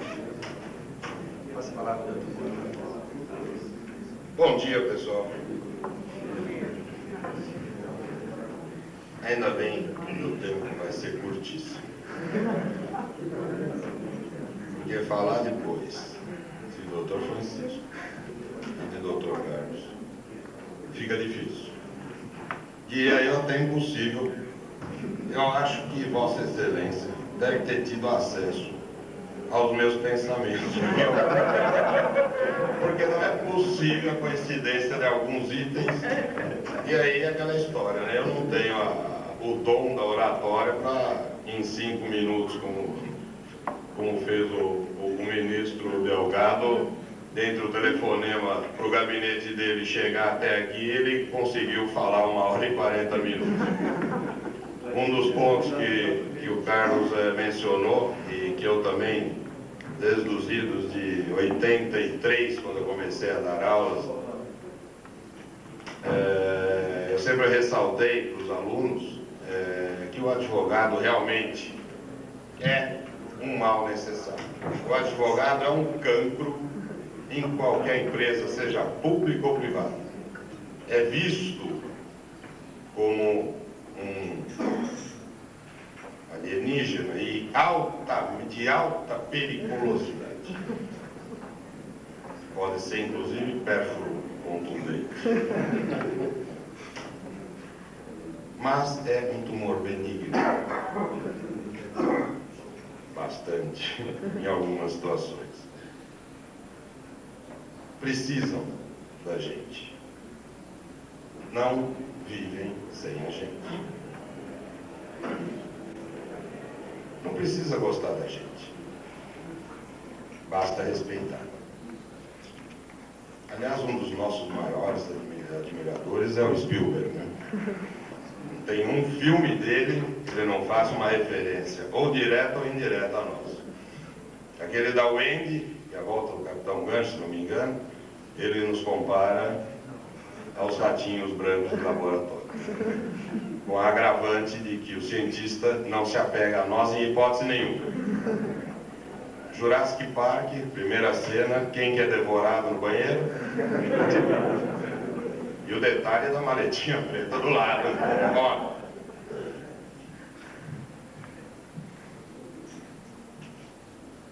Somos necessários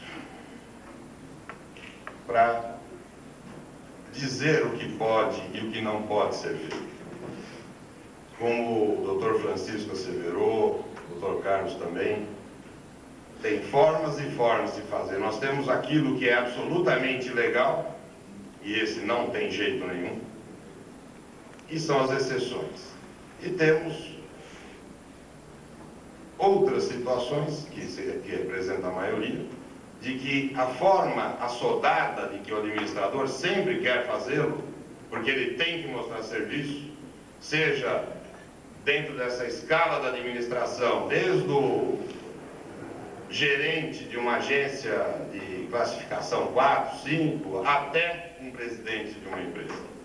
Então, já falando especificamente na Caixa, todos os níveis hierárquicos, e conforme esses níveis vão aumentando, obviamente as demandas aumentam, a dificuldade dessas demandas aumentam, os valores destas demandas aumentam substancialmente. O que nós temos que mostrar é como fazer. Quais os meios que o administrador dispõe, quais os meios legais, jurídicos, sem nos afastarmos, obviamente, de nenhum dos princípios do artigo 37 da Constituição, fornecer a esse administrador como fazer. Quando eu tive a honra de ser convidado para participar aqui desta mesa e com vocês, e essas estruturas são difíceis de mudar, nós mesmos propugnamos por mudanças, mas nós mantemos a estrutura, né? Por que nós estamos aqui em cima? Por que essa estrutura? Por que degraus? Bons tempos o da beca e da peruca branca, e tem um motivo para isso, embora a grande maioria do povo entenda que, os anos de beca são bons, alguns são, realmente. Está aqui um exemplo do homem dedicado ao estudo, à filosofia, à busca do homem, né, da alma, do pensamento, como o Carlos também colocou muito bem agora, como você deve raciocinar em determinados casos. A beca e a peruca branca, na sua origem histórica, nada mais representam do que a igualdade entre todos que estavam ali para decidir. Estão todos iguais. Para evitar que o advogado de uma parte mais humilde, que não tenha condições de se vestir bem, parecesse ao seu cliente menos importante do que o advogado de um grande mercador. ou que o magistrado, pelos seus poderes, pelas suas posses, pudesse ostentar condecorações, anéis, todos se vestem iguais, porque todos são iguais. Eu sou do tempo de Dr. Dunche, de Roberto Ávila, de Francisco Guimarães, e uma lembrança especial do Dr. Pádua, que já não está mais entre nós. Homens que mostraram o caminho para o que é hoje o corpo jurídico da Caixa. Homens que nos fizeram ver a importância da advocacia, do advogado da Caixa Econômica Federal, uma empresa pública que não é tão pública assim, e por outro lado, e isso nós temos asseverado em inúmeras obras de direito administrativo, o Bandeira de Mello, inclusive, ao comentar o artigo 173 da Constituição com relação à Caixa Econômica, ele diz reiteradamente que não se podem aplicar alguns princípios da Lei 8666 no caso da Caixa Econômica Federal, porque senão ela não tem como competir no mercado, fica difícil. É óbvio que nós sabemos quando aplicar isso e quando aplicar a 8666. Nós temos o exato conhecimento do que é atividade fim e o do que não é. Não é porque a minha atividade fim é esta que, não, então eu posso comprar isso também sem licitação, para atingir o meu fim. Então, nesses casos, acho que os meios não vão justificar os fins. Então, é um tempo em que nós tínhamos, e ainda temos entre nós, advogados de notabilíssimo saber jurídico, pessoas que se dedicaram e se dedicam até hoje ao estudo, como nós também, guardadas as devidas proporções de tempo e carga de serviço. Hoje em dia fica cada vez mais difícil para que nós possamos nos aperfeiçoar, mas mesmo assim, desse tempo para cá, de uma época, e aí já anterior ao senhor também, senão vou estar sendo injusto, uma época em que os advogados da Caixa eram chamados de príncipes da República, isso o doutor Francisco lembra bem, eram os intocáveis, não tinha um crédito, cheque especial, por exemplo, que na época nem existia, que pudesse ser concedido sem que passasse pela área jurídica. Então, a área jurídica da Caixa, nos idos da década de 60, era muito forte. O advogado da Caixa, em 60, tinha o administrador na mão. E daí é que vem o ranço que nós hoje sofremos, injustamente. É desta época em que o advogado da Caixa não atendia telefone, não atendia gerente, não admitia sequer ser incomodado, que nós hoje sofremos as consequências, porque esta história é difícil de mudar. Nada obstante, homens como o Dr. Francisco, Dr. Ávila e outros que continuamente vinham tentando mostrar uma outra visão do advogado, sempre fica difícil de mudar a história. Você pode fazer 1000 coisas certas, mas basta fazer uma errada que você não vai ser lembrado pelas outras 1000, só por esta errada. Então, quanto à colocação que nos foi solicitada, né, perdão, fugiu o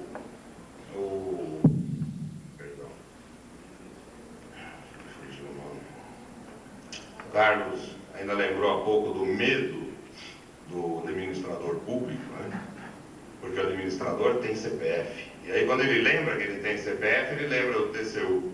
Aliás, ele não esquece muito, porque nós somos os erros e desejos e lembrado que ele tem CPF. Mas ele só lembra da gente quando? Quando o administrador da Caixa lembra da gente? Quando lembrar do CPF dele, exatamente. Está a situação vem mudando aos poucos, mas ainda muito lentamente. A participação do advogado da Caixa no processo decisório ainda é muito pequeno. A criação de um produto qualquer, que vocês possam imaginar, tem uma sequência de, no mínimo, aí, 4, 5 meses para os produtos mais simples. Oi? Depois você fala. Isso, é onde eu ia chegar. Tá vendo? É difícil falar. O pessoal já estragou mais meia hora da minha palestra. Todo esse processo é desenvolvido, eles fazem reuniões, eles fazem pesquisa de opinião. No finzinho, nesse um dia que o João Pedro colocou agora, vai para a área jurídica. E aí o Malchester não devolver no mesmo dia, no fim da tarde, para a diretoria aprovar. Ah, bom, mas já está no jurídico desde de manhã. E a reunião da diretoria começa às 15. E aí vem aquele problema que foi colocado, foi mencionado também, do despreparo, entre aspas, que o Carlos colocou, de ir para uma reunião no Conselho Monetário Nacional sem saber do que se trata. Isso ainda continua ocorrendo. Tanto nas unidades federadas quanto na matriz, principalmente, muitas vezes você vai chamado para uma reunião sem fazer a mínima ideia do que está acontecendo. Ou recebe um processo para se manifestar, com prazo exíguo, e aí você vai ver que aquele processo começou há 2 anos atrás. Então, o que nós temos que fazer? Quais os meios disponíveis, né, uma das colocações aqui, para obter satisfação? Não os nossos meios, o nosso meio disponível para obter satisfação é o nosso conhecimento. E, aliás, é um outro ponto que eu sempre chamei a atenção e que nós temos que aproveitar para trabalhar esse ponto, que é o conhecimento, é a nossa cultura. Aquela cultura que nós trazemos dos bancos universitários, e nós somos formados para isso, que é uma formação completamente diferente do administrador. A nossa formação, num primeiro momento, é sempre ouvir o outro lado. O administrador, o economista não aprende isso. Eles aprendem a decidir e implementar no menor prazo possível para gerar lucro. A nós não interessa, num primeiro momento, enquanto formação, que é óbvio, dentro do nosso emprego interessa o lucro, porque é deles que não é dele que nós vivemos, mas não nos interessa essa implementação imediata. Interessa é ouvir as partes. Por isso que todos sempre nos cutucam, né? Para vocês sempre depende, é lógico que sempre depende. Eu preciso saber qual é um lado e qual é o outro lado. Eu não posso decidir só ouvindo ou só adotando uma postura, só lendo determinado autor. Eu tenho que ler os contrários também. Eu tenho que ver o conflito para poder posicionar o meu cliente, Caixa Econômica Federal, porque o meu cliente é a Caixa. O meu cliente não é o gerente, o superintendente ou o diretor. E muitas vezes eles não gostam dessa postura também. Eles acham que eles são os clientes. Eu defendo o meu cliente, eu recebo um mandato para defender o meu cliente e o defendo até as últimas consequências. O ministro Delgado mencionou, né, da nossa voracidade para interpor recursos, e ela vai continuar existindo. Nós temos que recorrer, obviamente que em certos casos o governo nos usa, embora concorde com a postura do Carlos quanto à razoabilidade, temos que ser razoáveis, mas, por outro lado, é um problema institucional que não nos compete também decidir. Estamos sendo instrumentos de rolagem de dívidas? Somos. Vamos recorrer? Vamos continuar recorrendo. O judiciário não é aparelhado devidamente porque não interessa. Para que aparelhar? Para que ele se age? Para julgar os 80% das ações que são contra o próprio governo? Mas, ao mesmo tempo, o STJ e a Justiça Federal, principalmente, souberam o que nós não soubemos fazer. Eles fizeram uma maestria impressionante. Eles cresceram, interiorizaram, criaram cargos e funções às custas do FGTS. Isso eles não falam, obviamente. Quando falam de nós é para meter o pau, porque não convém dizer que eles cresceram às nossas custas. Eles podiam pelo menos ser um pouquinho mais amigos e não bater tanto. Mas de qualquer forma, eles batem de lá, nós batemos de cá também, porque a nossa independência é absoluta. Amizade, coleguismo, respeito, isso deve haver sempre. Agora, não é porque você vai jantar com o juiz, vai tomar um esquinho, que você tem que levar para casa, não tem mesmo. O que tem que ser dito, a nossa postura sempre foi de manter o respeito, quando possível, amizade também, que em alguns casos é absolutamente impossível. Tem juiz que você não consegue sequer entrar no gabinete, quanto mais ser amigo. Mas isso não pode indicar qualquer tipo de subserviência. Nós nunca fomos e jamais seremos. Aliás, dentro de uma das colocações que nos foi posta aqui pela associação, a visão do corpo jurídico da Caixa é, sem sombra de dúvida, a do mais alto nível dentro da advocacia brasileira. Em qualquer lugar que nós estejamos, seja no Poder Judiciário ou fora dele, os advogados da Caixa são muito respeitados.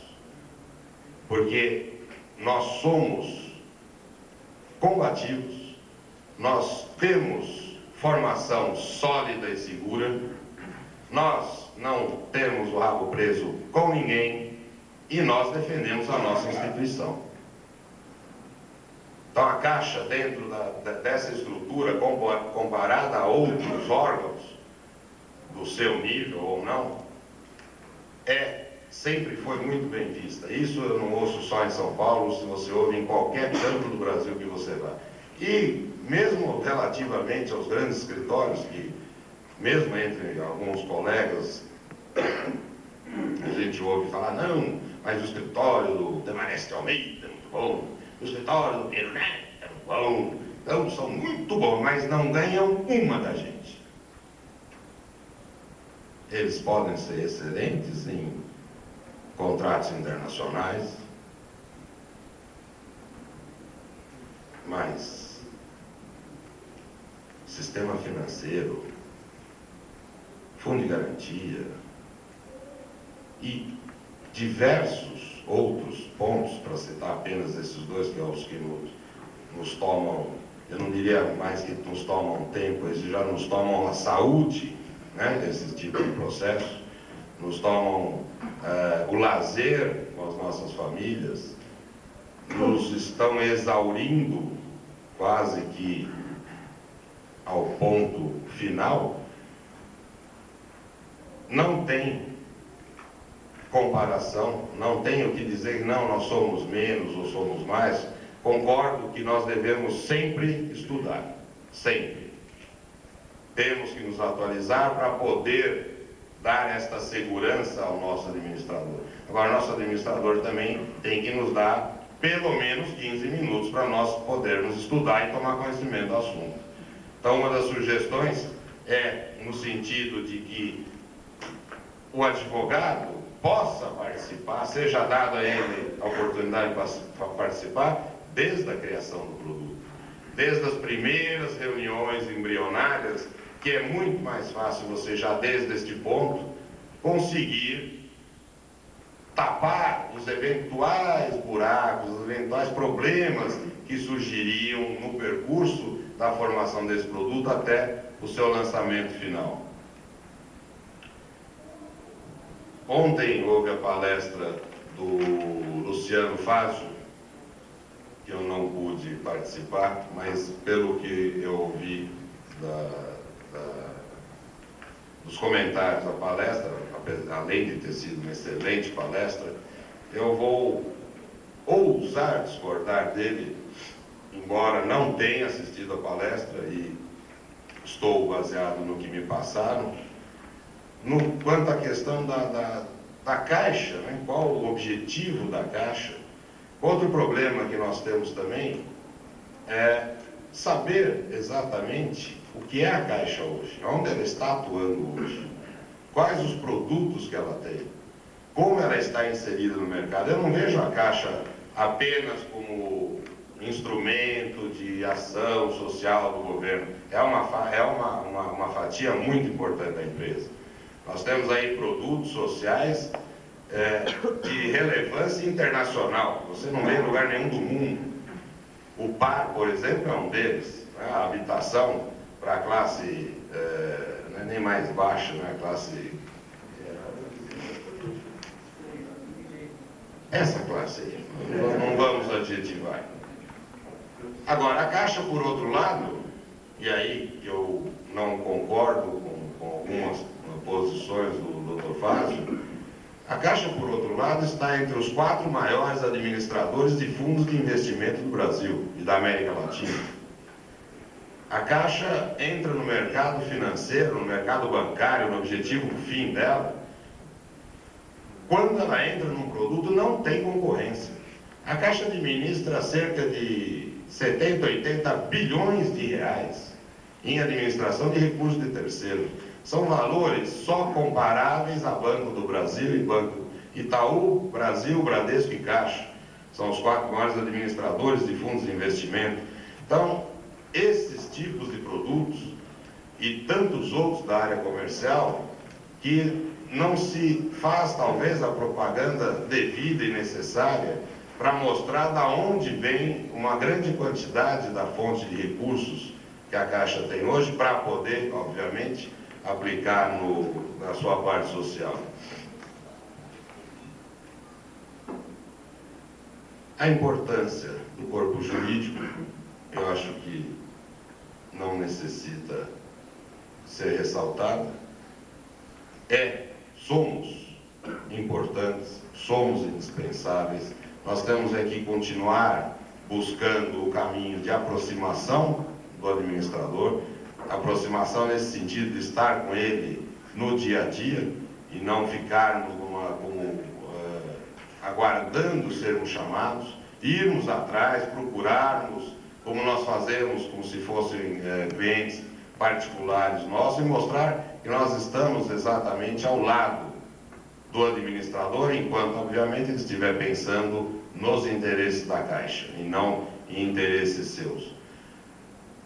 O fortalecimento da classe decorre de encontros como este, decorre da vontade de cada um de nós. Eu vou até aqui parafrasear o Dr. Aidar, presidente da OAB de São Paulo, que numa determinada passagem ele diz que a conduta individual se reflete na imagem coletiva, e é por isso que nós somos fortes, é por isso que essa associação existe, é por isso que essa associação reivindica, como sempre reivindicou, com a cabeça erguida, sem subserviência nenhuma, sempre com razões fundadas e não aleatoriamente na base do eu acho ou eu ouvi dizer. E é por isso que é importante a participação já destes novos colegas que ingressaram há poucos meses, para eles verem que quem somos, da onde viemos, qual o nosso objetivo e principalmente que eles jamais estarão sozinhos. Não se fala ou não se quer sugerir nenhum tipo de corporativismo, mesmo porque nós somos os nossos próprios algozes. Nós temos casos concretos durante a nossa história em que nós sabemos que nós não perdoamos os nossos próprios. Para os outros nós até procuramos um jeitinho, né? Qual de nós até hoje nunca ajudou algum colega a se defender num processo de sindicância que foi feito no seu próprio jurídico? Não digo de fazer também a defesa dele inteirinha, né? Mas de trocar ideias, de mostrar o caminho, aonde você pode minimizar a sua culpa, se ela existe, né? Você vai ser apenado, mas não precisa ser tanto também, vamos ver se dá para... Agora, conosco não funciona muito essa técnica, porque nós julgamos e executamos, liminarmente. Então, nós não somos corporativistas. Nós defendemos, nós queremos os nossos direitos a isso. Queremos que sejam reconhecidos os direitos que estão escritos, são leis. Por acaso esses direitos são leis? Que coincidência. Além de direito, está previsto na lei, é só cumprir a lei.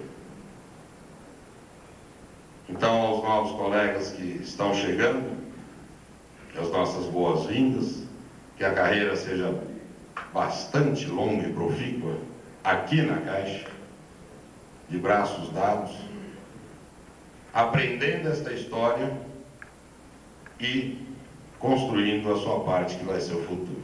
Muito obrigado, gente.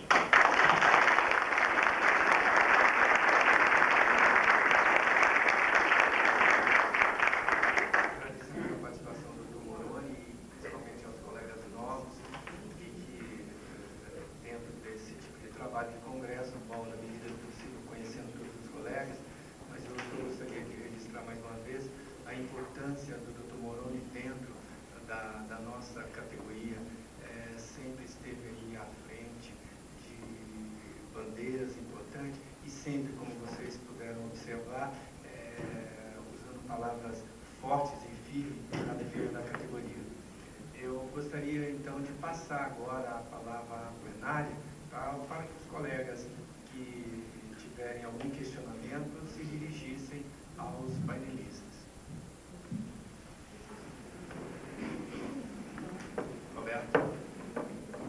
Apenas para fazer um breve registro de quão feliz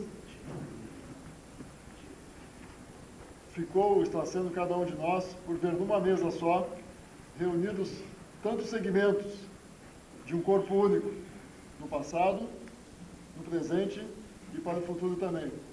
Felicidades a vocês, que souberam tão bem demonstrar, dentro da concepção de cada um, dentro das características de cada um, da personalidade de cada um, que a Caixa foi, está sendo e pode ser melhor ainda com o seu corpo jurídico forte e firme.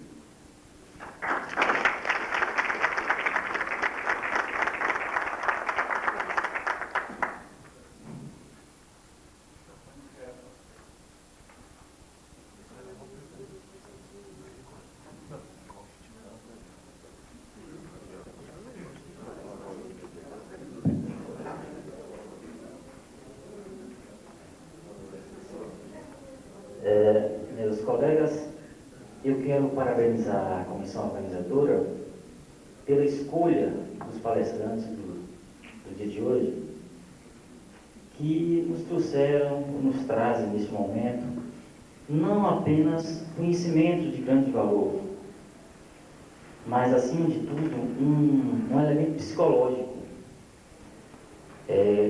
A presença do professor Carlos, do Francisco, do Moroni, nos faz, a partir da reflexão que deveríamos fazer sobre o que somos e o que queremos, nos faz tomar como ponto de partida algo que anda um pouco esquecido na categoria, que vinha a ser justamente a autoestima.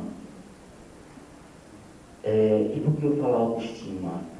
Porque no momento em que nós verificamos pessoas como os palestrantes, a gente percebe que por esse quadro de advogados passaram pessoas brilhantes.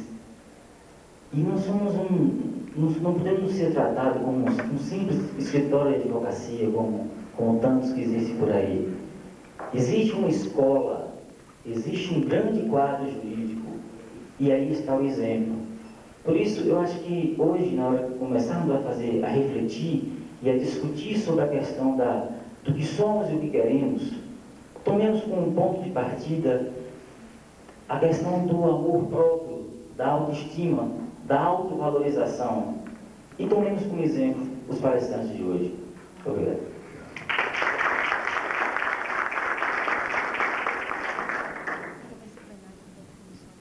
Mais alguém? Doutora Maurinho. Apenas para registrar a minha alegria, enorme satisfação, e depois de tantos anos advogando na Caixa, assistir mais uma vez a palavra autorizada do Dr. Francisco, que foi chefe do Contencioso Nacional e um exemplo para todos nós, um exemplo de chefia, um exemplo de cavalheiro e um gentleman na recepção da palavra. Parabéns aos demais palestrantes. Muito obrigado.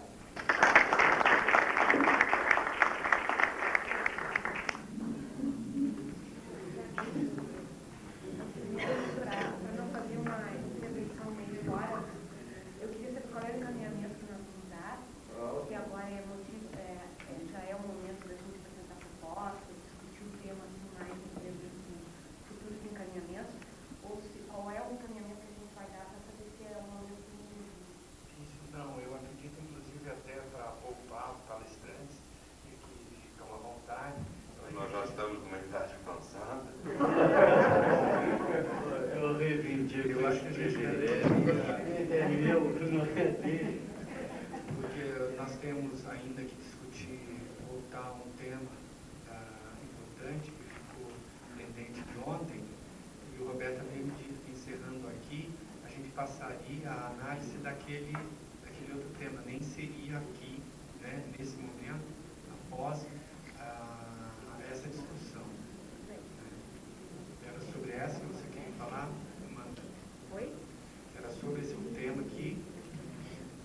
Não, eu não sei até, é sobre o tema aí, mas mais sobre essa questão do que, como a gente pode encaminhar assim, mais propostas, assim, como a gente pode tentar aproveitar algumas propostas, inclusive que o Carlos fez, algumas visões que foram passadas aqui, para a gente, como a gente pode tornar realidade isso que a gente quer, né? Mas nesse sentido, mas não tem problema, acho que a gente pode fazer essa discussão de maneira posterior. Tá ótimo. Então eu dou por encerrado esse painel. Mais uma vez, então, agradecemos aos colegas, profundos amigos que nós temos. Sim. Eu quero só dizer uma coisa que eu me esqueci de dizer. Olha, os juízes, hoje em dia, eles estão, todos os tribunais nacionais, no Congresso Nacional, com marqueteiros. Contratam o Poder Judiciário, todos os tribunais têm. Né? É marqueteiro para olhar todos os projetos, fazer aquele negócio. E eu acho que a Advocef não pode ficar de fora disso, não. Sobretudo quando se está para discutir o futuro da empresa, o estatuto da empresa pública e coisas desse tipo. E os juízes começaram a perceber, por exemplo, que tem que colocar um juiz aposentado lá dentro do Congresso para começar a defender eles. Os advogados têm que começar a pensar nisso. Evangélico já tem bancada, médico já tem bancada. Né? Lá todo mundo é advogado, bacharel em direito, mas eu estou falando advogado. Nós que operamos com direito. Né? A Advocef tem que começar a pensar nisso. É uma entidade de nível nacional, pode ter representação no Congresso Nacional. Só a título de exemplo, né, assim, eu queria dizer, uma pessoa que eu acho que teria um perfil muito bom para isso, que podia se pensar, Carlos Castro, né, que tem um relacionamento enorme dentro do Congresso Nacional. Essas coisas têm que ser pensadas a título também de... Amanda tem que ser pensada a título de propostas também. Me perdoe essa intervenção final.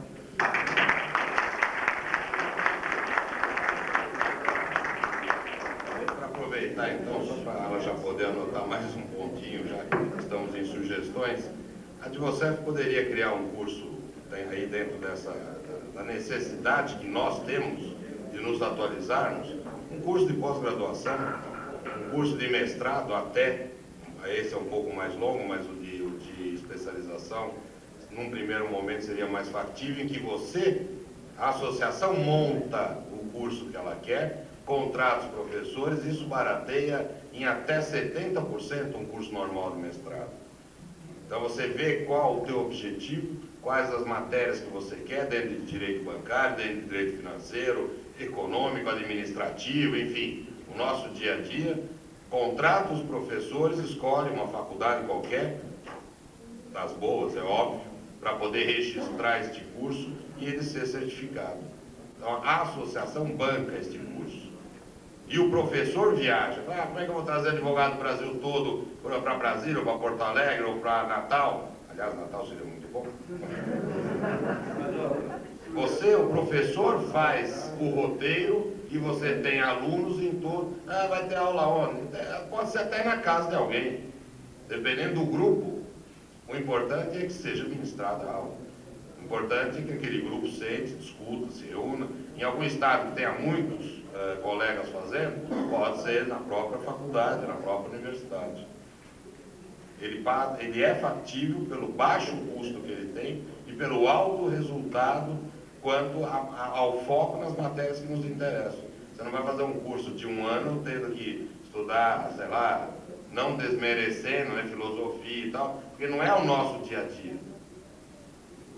Depois, no futuro, aí eu vou fazer filosofia, vou fazer sociologia, mas no momento é factível e por um custo relativamente baixo, você atualizar toda a carga, todo o potencial dos advogados em um curto espaço de tempo. Você tem a possibilidade de utilizar a internet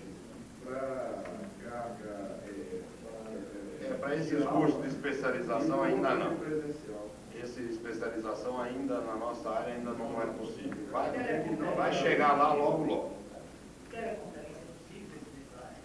Mas aí você tem eu acredito que o custo da teleconferência não permita você fazer um curso, eu estou imaginando alguma coisa em torno de 1 ano. Estou falando em especialização com registro no MEC, não é cursinho de fim de semana. Oi?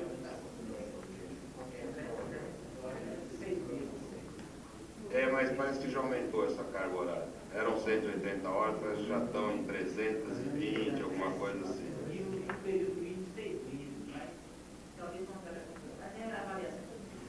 Dependendo do custo, é factível. Eu pediria agora a colaboração do Dr. Roberto para dar o seguimento